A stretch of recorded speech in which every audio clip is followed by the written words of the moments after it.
मूसा का है, लेकिन हजरत ईसा का तो हिस्ट्री में जिक्र नहीं है। On the border region of Germany and Japan they had joint industries. हमारे कायदे आजम ने 40 साल लगाए थे, कैंसर से मर रहे थे।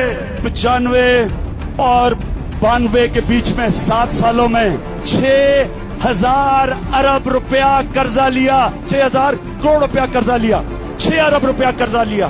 भैंस की बच्ची होती है जिसको कटा कहते हैं, मुर्गियां भी होंगी, अंडे भी होंगे बेचने के लिए। अभी इसके इम्तिहान और भी, मुझे अभी तक बताना पड़ता है कि मैं प्राइम मिनिस्टर हूँ। जमान पाक लाहौर से बाहर था। जब हमारा प्राइम मिनिस्टर बैठ के पर्ची से पढ़ता है, अगर प्राइम मिनिस्टर का ये हाल है तो आम पाकिस्तानी शहरियों को बाहर मुल्क क्या होता होगा। इन लोगों को भी तो थोड़ी सी ग्रेस होनी चाहिए, थोड़ी सी एथिक्स होनी चाहिए, थोड़ी सी शर्म होनी चाहिए, थोड़ी सी हया होनी चाहिए।